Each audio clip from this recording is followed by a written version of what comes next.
Speaker, Dr. Stacey Drury.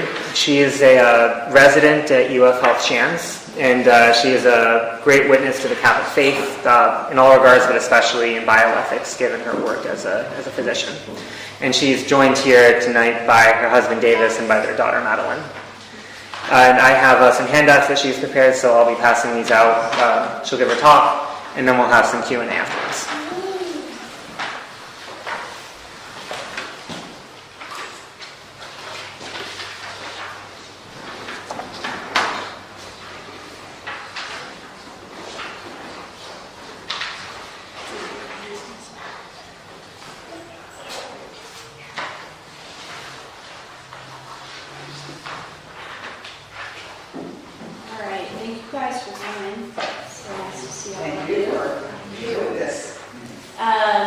So like Zach said, my name is Stacey. I'm a resident physician at Shands, so I'm a medical doctor. Sometimes people use the word doctor kind of loosely, but I went to medical school at University of Florida, graduated 4 years ago, so I've been a doctor practicing for 4 years. I'm still in training, hence the resident part. If at any point you can't hear me, just let me know, because I tend to be very soft-spoken, so if you can tell me to speak up, that's totally fine. So the kind of the backstory to this talk is Zach reached out to me one day, and he said, I want to do this like bioethics series. Would you be interested in giving a talk, or do you know anyone that would? And I was immediately like, no, I'm not interested, but I could find someone for you, because I hate talking in front of people. It just doesn't come supernatural.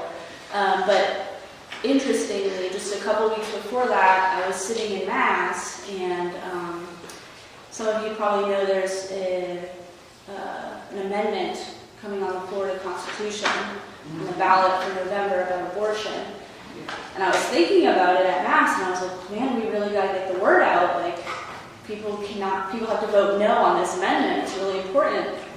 And so I was like, oh, maybe we should put an announcement at the end of Mass, or put something in the bulletin. We got to do something. Like, we got to tell people. And then Zach was like, do you want to give a talk? And I was like, oh, this is the answer to that. So here I am. The handout that he gave out was a bunch of references and some of the resources, so you guys can look things up afterward. A little bit of what I'm going to get into is kind of some really detailed stuff about like medical knowledge and medical details. So if you don't remember all of it, that's totally fine. There's really, really good resources on there, and that QR code will help you pull up all of the links. I think it probably expires at some point, so then there's a list there in case you need it. So like I was saying, what I'm going to talk about today is going to get into some of the really nitty-gritty medical details and also misinformation that circulates around abortion. One of the biggest lies told is that if we don't do more abortions, women will die. This is just plain untrue and quite evil, and it's an attack on our physical bodies, specifically women's bodies. We know that the fallen angels are known to be jealous of the fact that humans have physical bodies, and there are various attacks on them, and abortion is one of the main ones. I know there are many Catholics who vehemently oppose abortion, but there are many who also think that it should be something like safe, legal, and rare, a phrase you may have heard, or that in special cases like rape or incest it should be permitted. Even for those who call themselves pro-life or oppose abortion in cases of rape and incest, still might contend, well, if the life of the mother is at stake, then abortion is okay.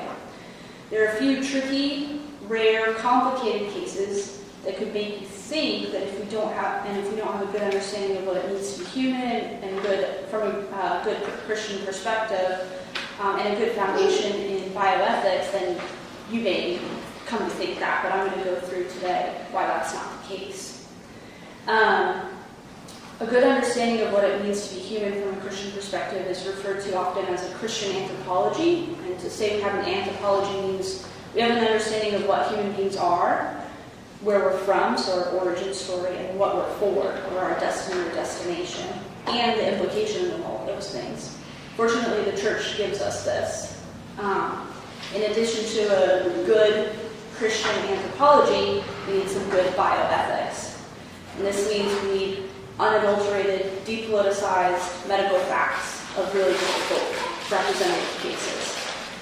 So for the Christian anthropology part, a full explanation of that is way outside the bounds of this talk and my knowledge, but just briefly, so we have a good ground to start on, I'll reference the Baltimore Catechism. And as most of you probably know, it's written as a series of questions and answers. And question 6 asks, why did God make man? And the answer is to know him, love him, serve him in this world, and to be with him in the next. It's probably something a lot of you have heard many times. It's a good one to know by heart. So this is our purpose, and it's the purpose of each life conceived, to know God. It's not to be born to emotionally fulfill adult parents. It's to know him, serve him. So there are no justified arguments for abortion if we understand this purpose of our creation. This is a very brief touch on the subject of a proper understanding of what it means to be human, or good Christian anthropology, but it's a necessary foundation. Again, not the focus, but just a good foundation to have before we get into things. For the bioethics component, this builds off of a knowledge base of medicine, which is where I come in. I will say the physicians who would be the best versed in the really minutia of these things would be an OB-GYN physician. I'm not an OB-GYN physician, my training is in surgery. But any physician has a level of understanding that is sufficient to go through these cases. So I'm not overstating my competence in any way. I would feel pretty uncomfortable standing up here doing that. A lot of the ethical considerations also have already been hashed out by the church, and a really good resource for this is the National Catholic Bioethics Center, or NCBC. There's a link on there. This is a center in DC composed of both clergy and lay people who are devoted to education and guidance on ethical challenges in healthcare and in biomedical research. Like I said, the link is there. So with these two things in hand, a good anthropology and bioethics with the medical knowledge, we can tackle a bunch of these topics that people bring up. However, there's one more thing that brings it all to light, and that's Mary. So we can study, read, contemplate, we'll gain some insights on the topic, but with Mary at our side, all will be fully illuminated by her motherhood to each and every one of us.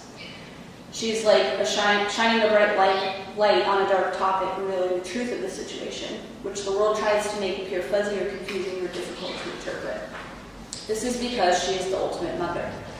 If this is a war of principalities with snakes biting at the heels of the offspring of God, she is the one stomping out the snakes. As has been revealed in Scripture, public and private revelations, we need her to win.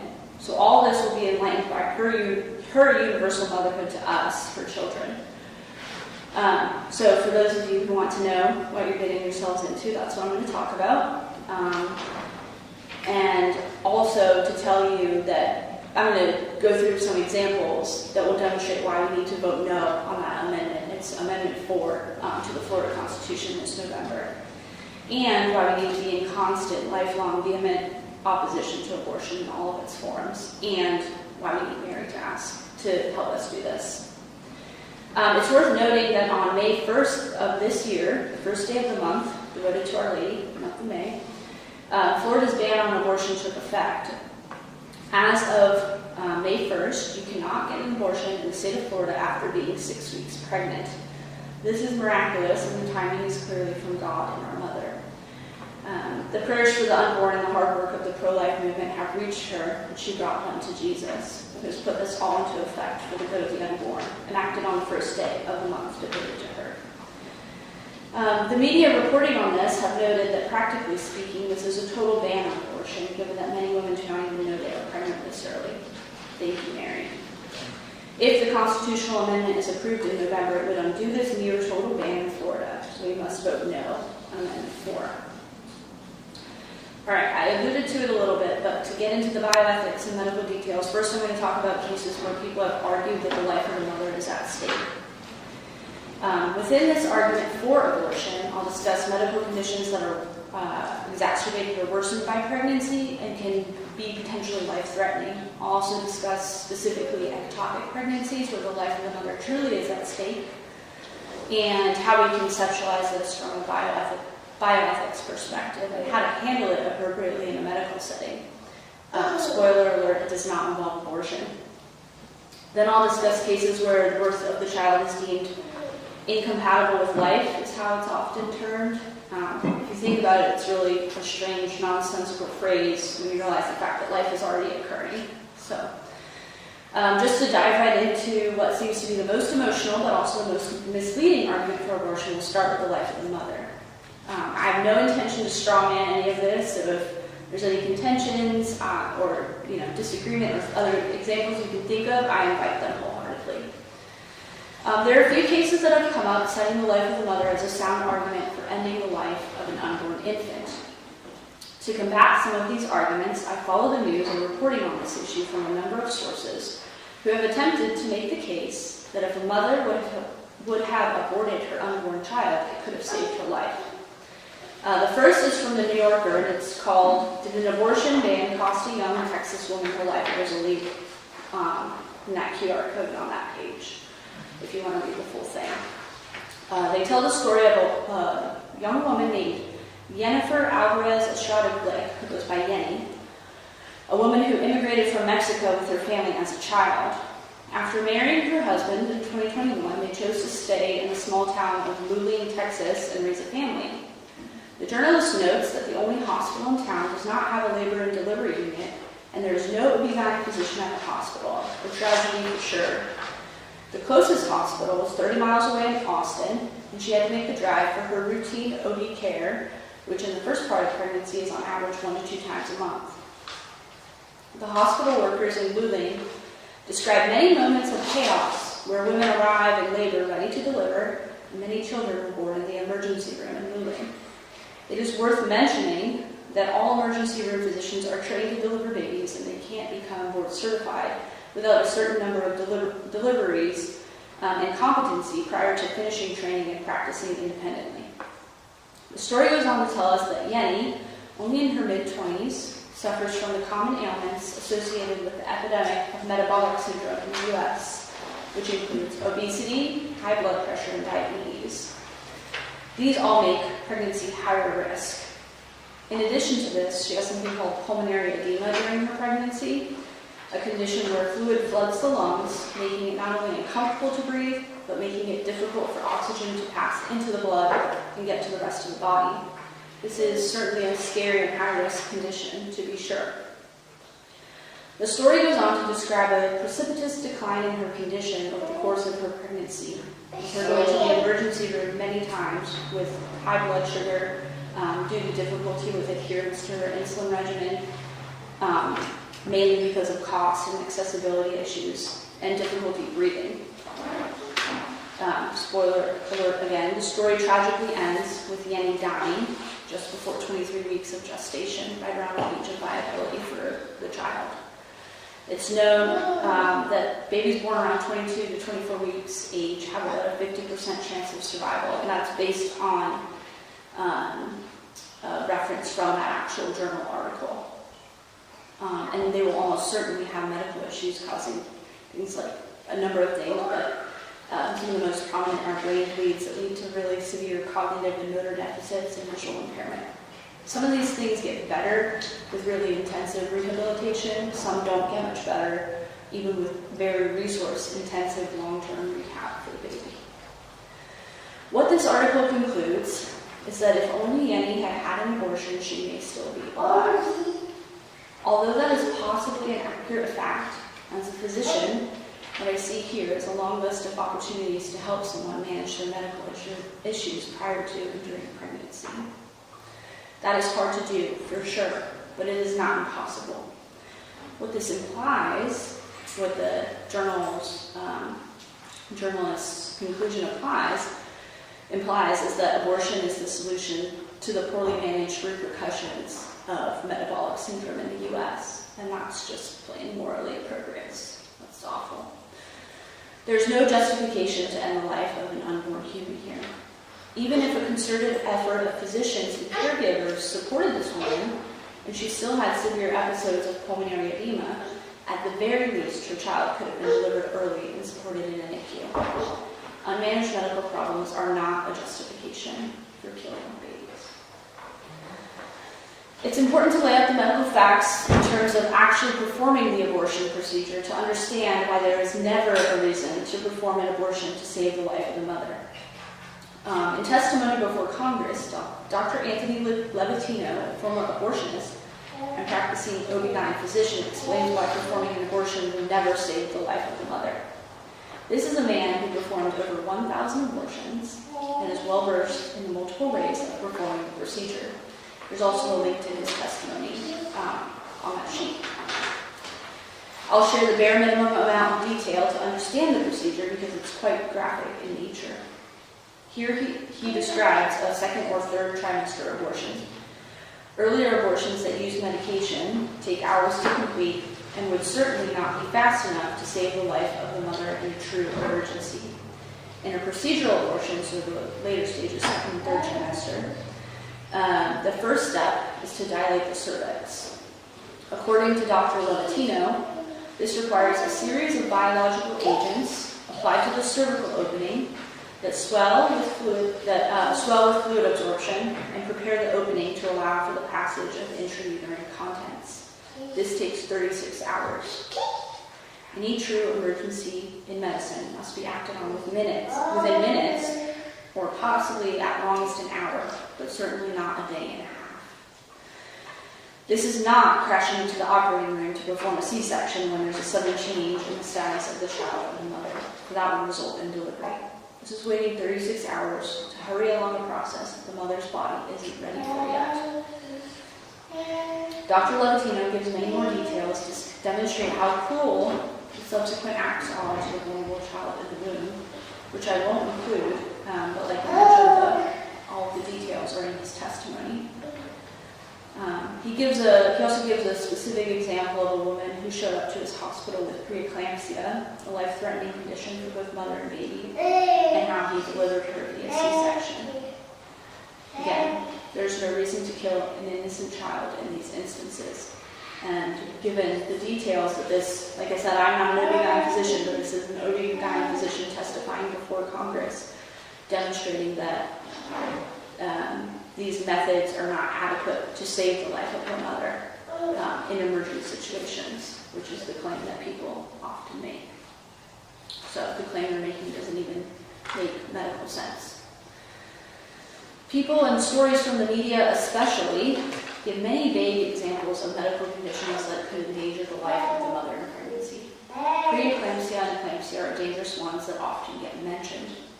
The routine visits with an OB throughout pregnancy are designed to be constantly screening for any signs of this. The other one I specifically mentioned here, pulmonary edema, is related to another set of conditions in that the physiology revolves around causing heart and lung dysfunction. Clearly, if the heart and lungs of a mother are not functioning, then demise of the infant would be imminent and would cause the death of the child. However, these medical issues can be managed in pregnancy, and if they can't, an early delivery can be facilitated. Delivery is the standard of care treatment for eclampsia and preeclampsia. That's what OB-GYN physicians do when women present with this problem. That is not the same thing as abortion or the intentional termination of the life of a human being. It's reasonable to think, especially given the story of Yemen, which is supposed to demonstrate an extreme example, that these problems can be managed from weeks to months until a gestational age, where a child has a chance at viability outside the womb. Another case that people often bring up is ectopic pregnancy. This one does seem a little trickier, but again, being well versed in bioethics, we can see how this is not a case for abortion. To conceive a new individual human person, an egg is fertilized outside the womb or uterus, and then travels down a tube called the fallopian tube to get to the womb, where it will make its home and stay for the duration of the pregnancy.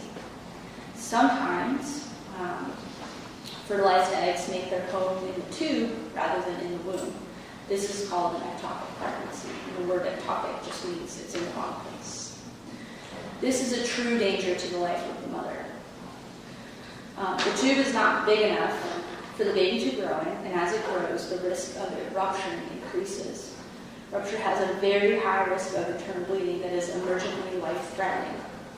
This means that as soon as an ectopic pregnancy is discovered, the mother's life is at risk. There are 3 ways of managing this medically. The first is to give a medication by mouth that kills rapidly dividing cells.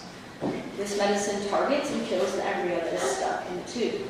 It's worth noting that 90% of these embryos are already deceased once the ectopic has been identified. And that in most instances, it's not truly an abortion because it does not involve an act to end the life of an unborn human. However, given that there is a chance that the embryo is still living and viable, abortion with this medication is not an ethical option. The other 2 options require procedures or surgery. So this gets a little hairy with some of the medical terminology, but I put a really nice link from the NCBC about this that you can refer to later. So the first of the procedures is called a salpingostomy. The salping part refers to the fallopian tube, and the ostomy, like the word os or opening, means making an opening in the tube and removing the embryo and discarding it. The third option, the other procedural option, is called salpingectomy. Again, the strange prefix refers to the tube, salping, and the ectomy refers to removing that whole portion of the tube, including the embryo. To understand why this is permissible, we have to understand and apply the principle of double effect. Again, the resources and reference page, I have it listed out there. There are 4 criteria that must be met to ensure that this act is ethically sound, and I'll just read through them. So this is why this example gets kind of tricky and complicated, and why I think there's a lot of misinformation, because 1, you have to understand the different possible treatments and the 2 different types of procedures, and you have to be able to understand the principle of double effect. And that's a lot of information, and some of it's actually sort of nuanced. So I remember when I was a student going through some of these cases and actually being a little bit confused. So it is complicated, but it's important to know that none of this life-threatening situation justifies an abortion. So I'm going to read through the 4 statements on the principle of double effect. So the first, the treatment is directly therapeutic in response to a serious pathology of the mother or child. So direct therapy. The good effect of curing the disease is intended and the bad effect is not intended. The death of the child is not the means by which the good effect is achieved. And then 4, the good of curing the disease is proportionate to the risk of the bad effect. So they're all fairly straightforward, but sometimes it's hard to keep them all straight at once. So I'll give you the punchline. The salpingectomy, removing a section of the tube, is in accord with each of these. The treatment is a therapy in response to a pathology. The good effect is intended, bad effect not intended. The good of the cure equals the risk of bad effect. And number 3 is what distinguishes the 2. The death of the child is not the means by which the good effect is achieved. So again, there's a second NCBC link there that goes through all of this quite beautifully. There's no intentional killing of the unborn child with a sectional tube removal or salpingectomy. That's the takeaway. It's a separate act with an unintended bad effect. However, salpingostomy, simply opening the tube and removing the embryo, is an act that directly kills the child. Somewhat difficult to wrap your mind around, so like I said, there's a really nice resource there to review. There are a couple more points to be made about this that sometimes come up in discussion that involve more medical details. So I'll take one direct quote from the NCBC description because they wrote it pretty perfectly.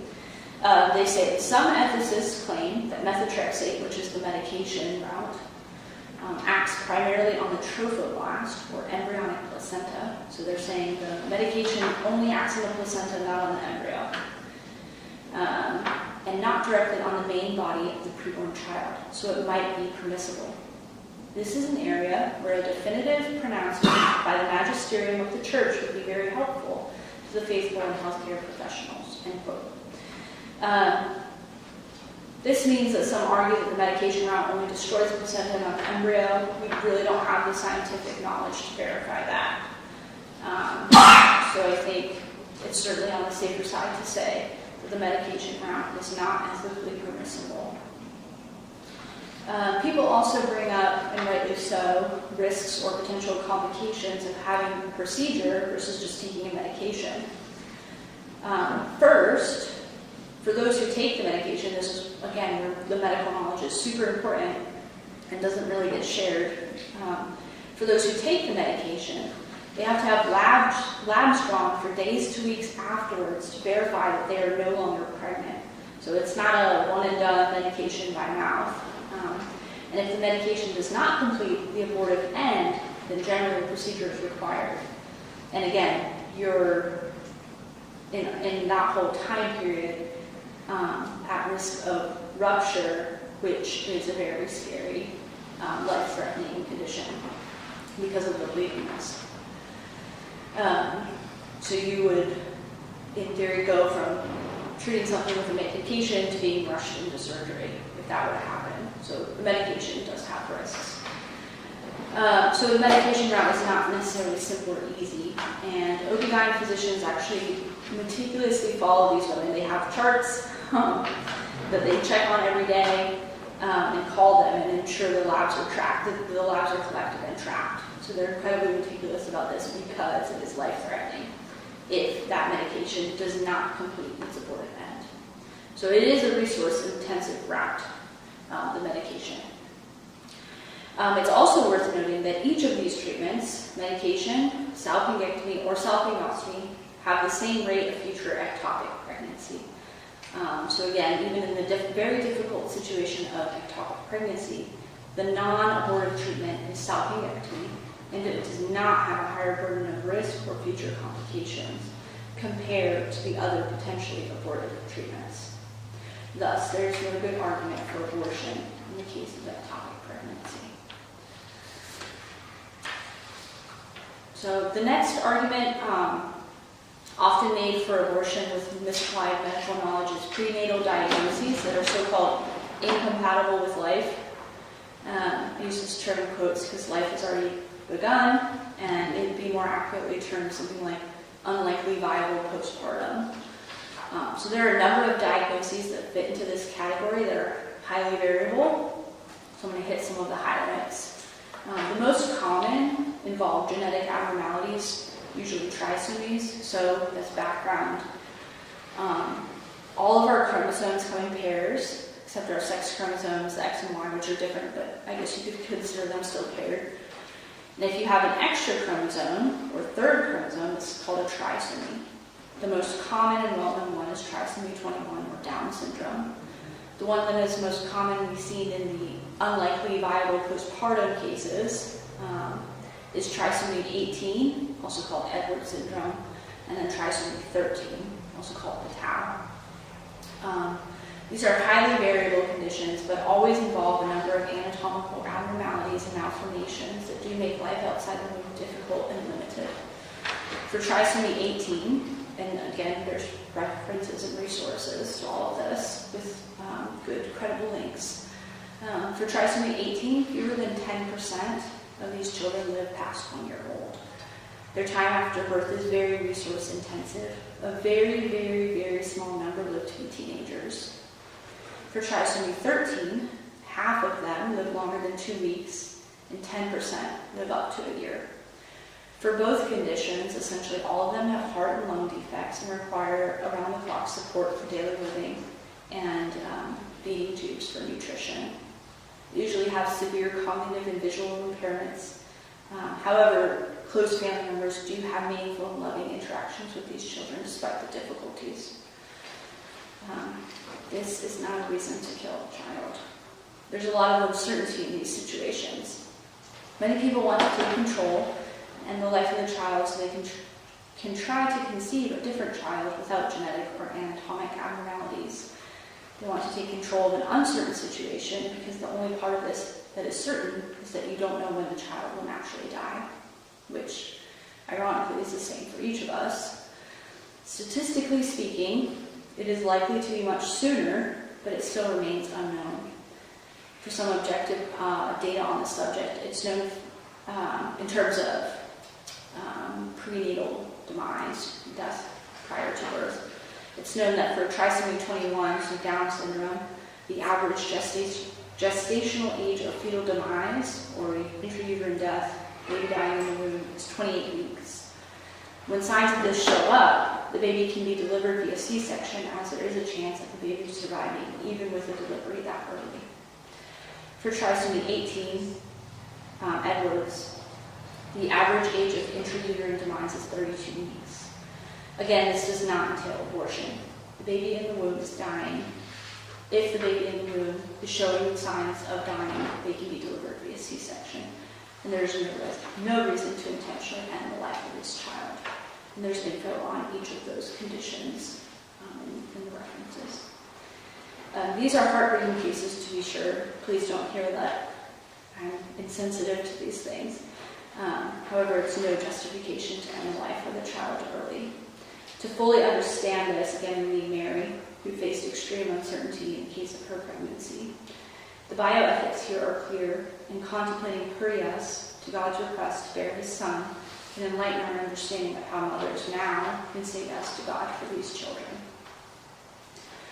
Other conditions that are also brought up with the same line of reasoning are severe malformations of the brain and skull, like also got them listed there, and they have big fancy names: holoprosencephaly, where the two hemispheres or halves of the brain have serious developmental anomalies, usually resulting in very severe cognitive and physical deficits. And then anencephaly, where there are large areas of brain and skull that never develop.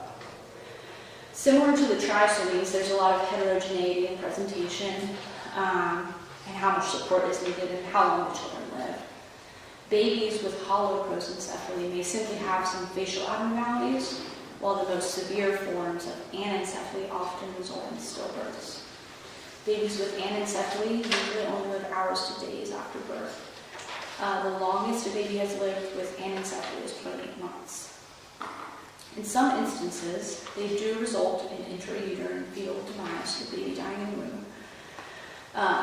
This can be difficult to diagnose and can definitely put the life of the mother at risk. And as noted before, the proper answer is delivery via C-section, and that's what's done, what should be done, and what is often done, but not the direct act of killing the baby. As outlined by Dr. Levatino, there's not time for dilation of the uterus in these cases, and prompt delivery is the answer. What's often argued is that the abortion should come well before any of this can happen. However, killing an innocent child is not justified, given some unknown risk to the health of the mother. These cases are highly variable, and many of these children are born and their parents, siblings, and family members get to hold them and love them for a short time here.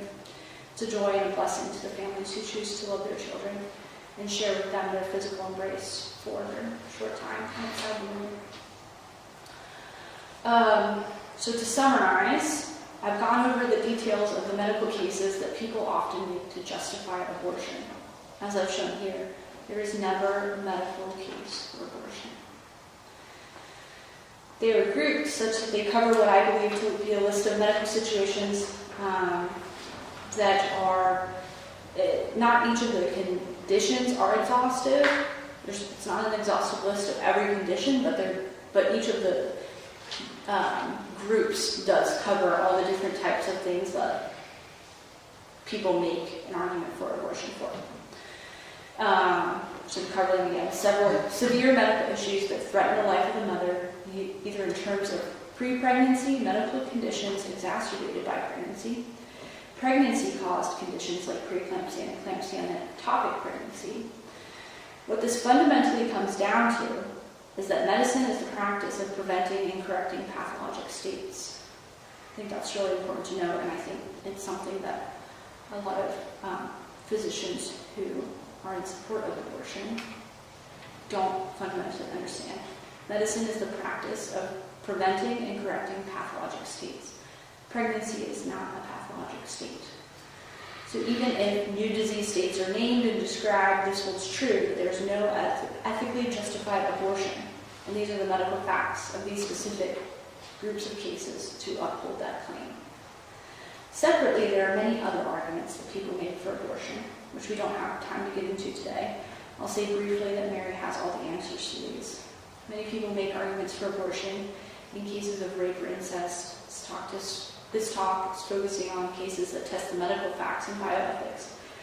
So cases of rape and incest are separate issues, but I'll tell you that contemplation of Mary's motherhood, and like I referenced earlier, that uncertainty, does indeed reveal why these are not justified cases. Ask her and she will tell you the answers. In light of the feast today, the visitation, we can reflect on our mission to protect life, especially the vulnerable lives of both the unborn and their mothers, by accompanying them. The Feast of the Visitation celebrates Mary making the trek to Hill Country to visit her cousin Elizabeth when she found that she was pregnant. She made haste to do this, and so must we. This feast highlights what Mary knows is the best gift to someone else, the gift of yourself and sharing in celebration. Incidentally, Election Day this year is on the Feast of St. Elizabeth. None of this is coincidental. Our Lady is fighting for her unborn children, and she's calling every one of us to be on her side. Her universal motherhood is the answer. So say no to Amendment 4 on St. Elizabeth's feast day, and say yes to Mary and her motherhood to you every day. I'm happy to take any questions, comments, insights. Thank you.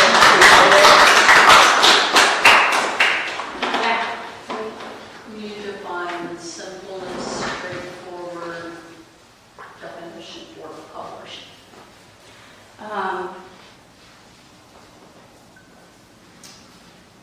It would be the end of the life of an unborn child.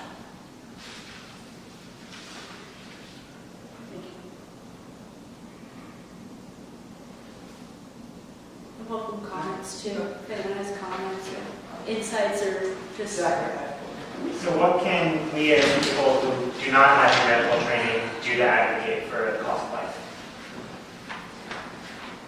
I think it goes, so there's the accompanying part, and there's a lot of things you can do, obviously monetarily, financially. I think a lot of you probably know about St. Gianna's Place. Yeah. There's a maternity home that they're trying to open here, so supporting that. Once that is in place, just being present there would be huge, because I think there's a lot of loneliness in single motherhood, and I think that's what really scares you, and it's exhausting. So the accompanying part is huge.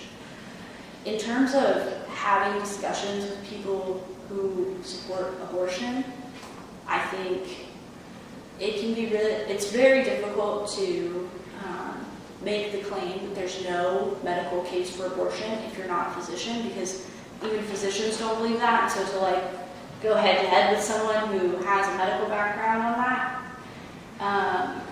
would be really difficult. So I don't know that that's everyone's calling. The reason I wanted to put all of this out there is because there is so much misinformation, and I am a physician, so it's part of my calling to dispel those myths. So I don't, it's everyone has a different role in life, but it's certainly for everyone to accompany those women.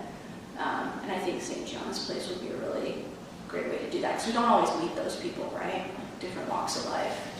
Yeah. There is another ministry, Love with, I mentioned Mr. Zachary, Love Without Borders at Queen of Peace. It started out with Terry Chanasing, and she has a tremendous amount of support.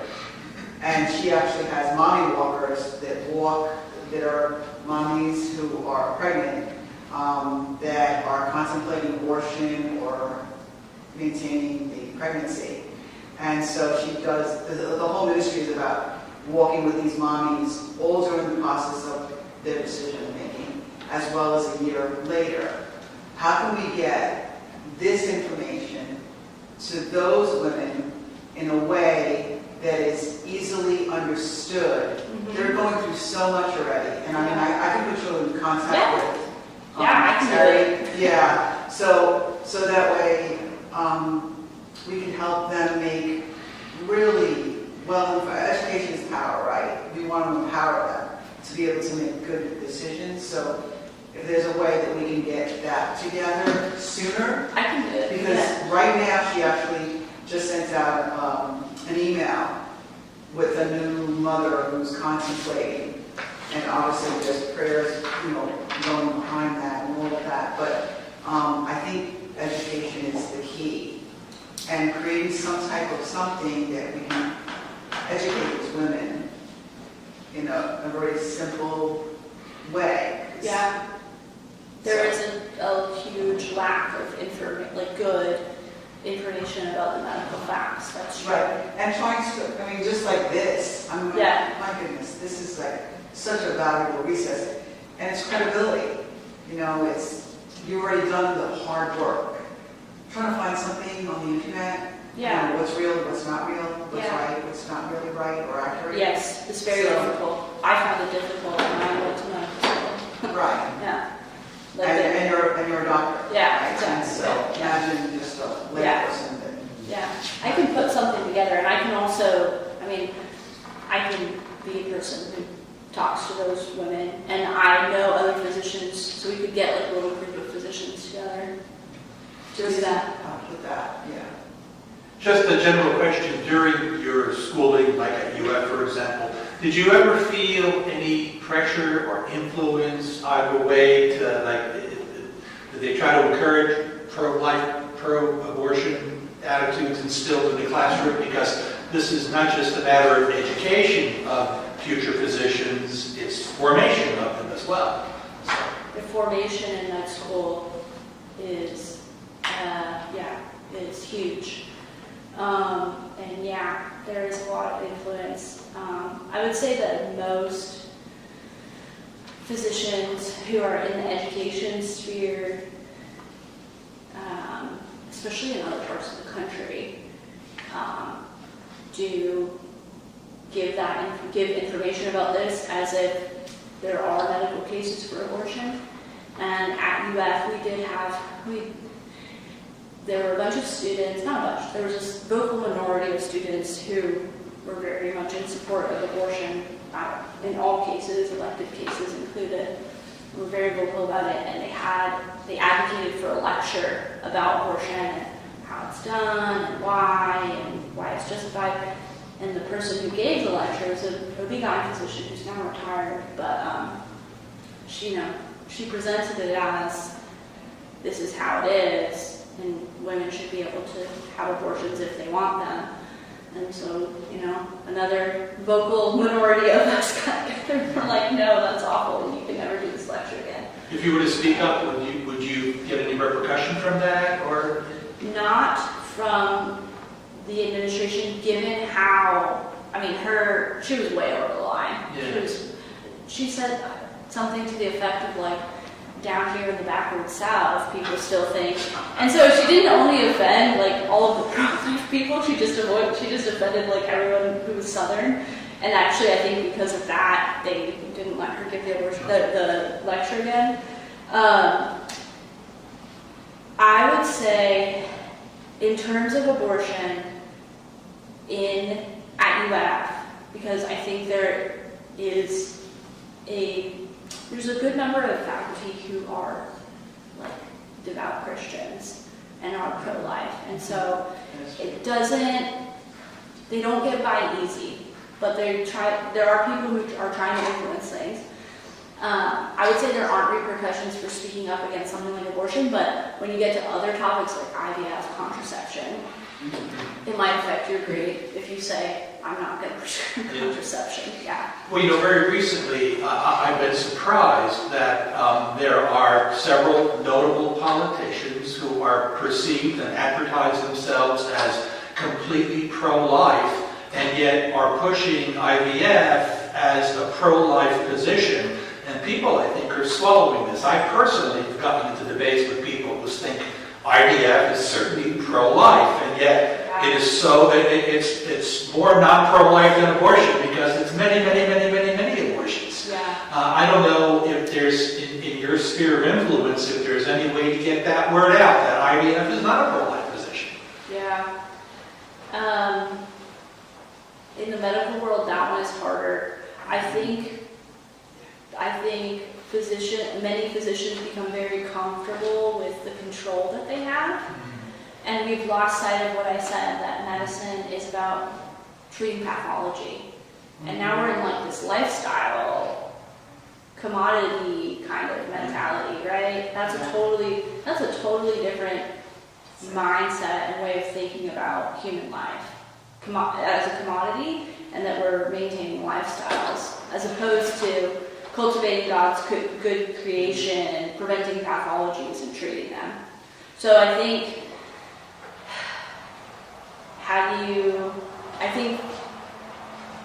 if we're like talking to physicians in the medical world, I think we have to point out that we've gotten outside of the realm of treating pathology. And I think when you point to, it seems powerful to me to note that IVF treats children as commodities. That's right. Yeah. So I think that's something that you can kind of gain ground with. What shocked me is as recently as a week ago on Fox News, a major news network, there were smiling famous politicians selling IVF as pro-life, and I wanted to scream at the TV, no it's not, no it's not. It's really heartbreaking. I know because of that big case in Alabama, there are some politicians who were saying that, IVF is very pro-life. Also, if you get into the nitty-gritty about, I think it's Dr. Levatino, I'm pretty sure it's him. I should have put it on there, but there's another really good testimony of a former IVF physician, or an OB/GYN physician, who had to, as part of their training, learn about what they call assisted reproductive technology, so IVF and all of the things like it. And they go through line by line of how it's actually done, and when you read that, it's like reading the description of an abortion. It's like, this is awful, no one should do this. Yeah. Like they basically, what the woman has to go through is awful. It's very uncomfortable. Basically, get a bunch of hormones to make a bunch of eggs come out faster and more than they should. And then collecting them, which is very invasive, and then fertilizing them, and then they kind of just eyeball them and see which ones look good, which to me sounds a lot like eugenics of a sort. Baby engineering. Yeah, and then, there was the case in Alabama that came up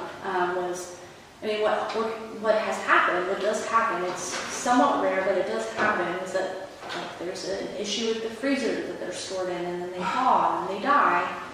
And so when you put it that way, I think even if you're not someone who fully believes that an embryo is alive, I think you can see how there's something wrong with embryos thawing, not being a good thing.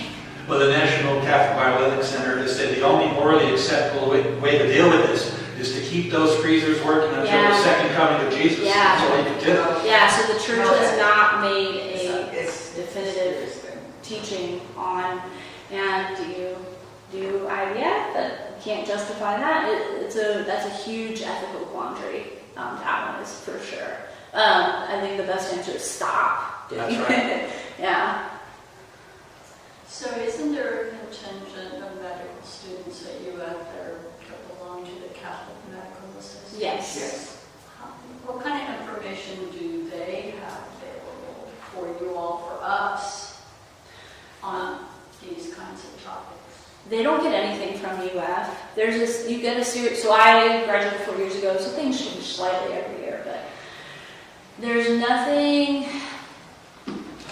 I would say there's nothing from a Catholic perspective that they're given. There are ethics lectures.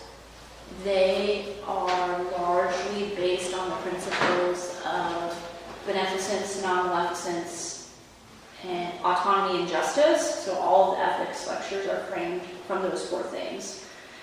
which ends up just being a lot of autonomy arguments. So while the people that give those lectures, I think they usually do an okay job of not making their own personal opinions known. I think just the foundation is not very solid. And then there are opportunities in smaller groups to discuss these things, but the information is not gained. Like this information, and the way that I laid it out, is not gained in medical school. You would have to do your own research, but the Catholic Medical Association does an excellent job of putting it out there for people who want it. So it's free to be part of the CMA. As a student, actually they feed you lunch sometimes. I was in it. And then there's a yearly retreat and conference that they do, which is also pretty affordable, and I think the local guild group often finances it or helps finance it, and you cover like a little travel. That week-long retreat, they go over all of this stuff in a lot of detail. And I think even more important, well, just as important as the facts is like the support of people. Because you're definitely yeah. The national meeting this year is in Orlando, as a matter of fact. Oh, I didn't know that. Yeah. It's expensive to go. What, as a general rule, what would students learn about when life begins? Would it be at fertilization or implantation? Not discussed. Not even discussed. Not even discussed. No, not even mentioned. Because I think the AMA defines it as implantation, so they could, say the morning after pill, for example, is not an abortion. Yeah, I don't know the AMA's definition, but if you look at like the biology textbooks from the 70s, that's probably your best source, which says, conception, fertilization. Last question? How do we also get the information to women who have some of these conditions, and then the doctors to consider, here they are with these emergency situations, all of that, ectopic pregnancies, all those situations.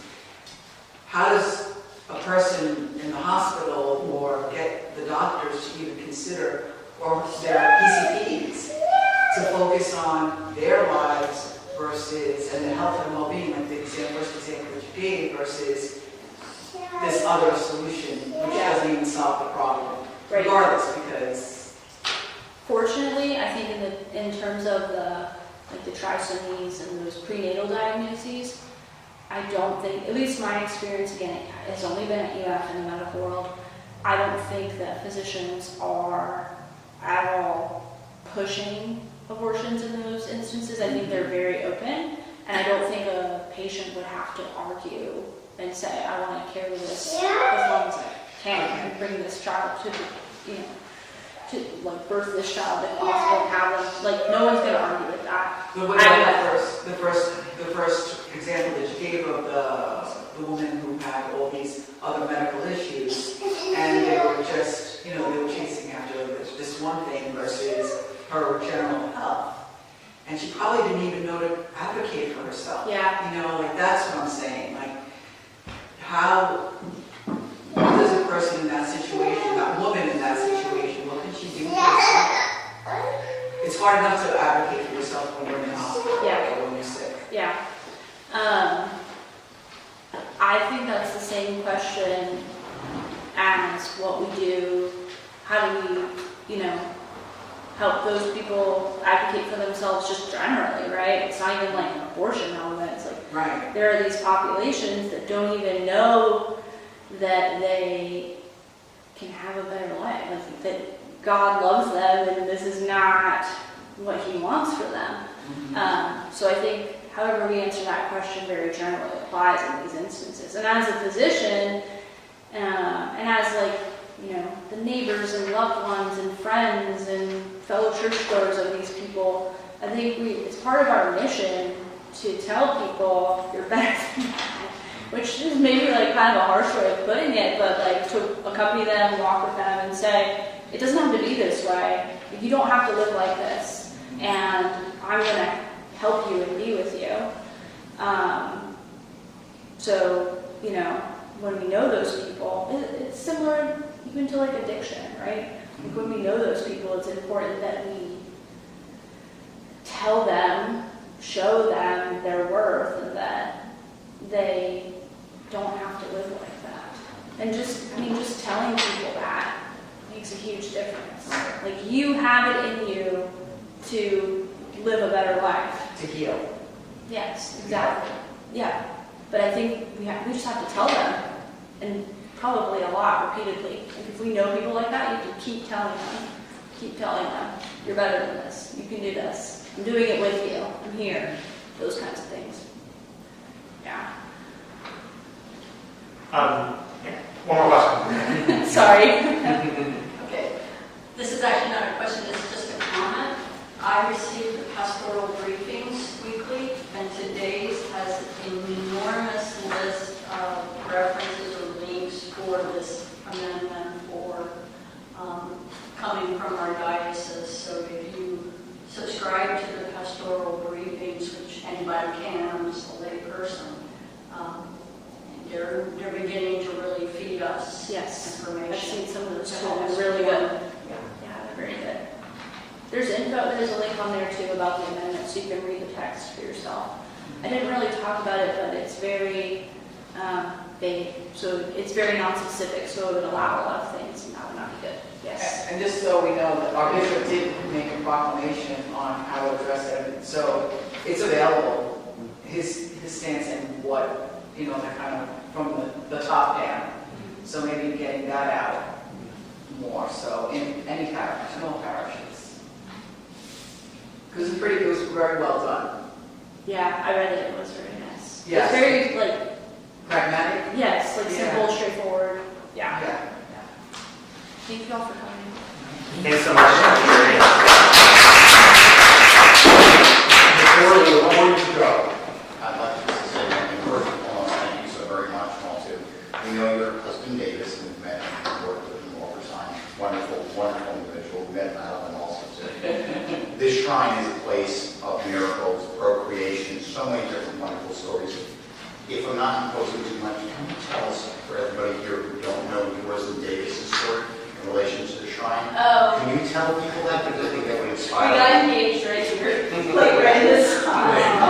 And our daughter Madeline is named after St. Yes. Madeline. So thank you so very much for that. Thank That's you. great. Yeah. And what do you do? Mid-August. Yeah. That was another thing about him asking me to give this. I was like, I'm pregnant, it's perfect. Zachary, what's the next talk in the series? So it's going to be a Dr. Angeli Aki. Oh, okay. And we don't have a date nailed down yet, but we're hopefully going to do that in July, maybe August. And we want to keep doing these talks, so if you have ideas for bioethics topics that you'd like to hear about, reach out to me and we'll try to make it happen. And or any other ideas for programming that you think that would be fitting to put under Our Lady's patronage. Do we have any question, Paul? Deacon? The Lord be with you. May Almighty God bless you. In the name of the Father, and of the Son, and of the Holy Spirit. Amen. Let us go in peace. Thanks. Thank you.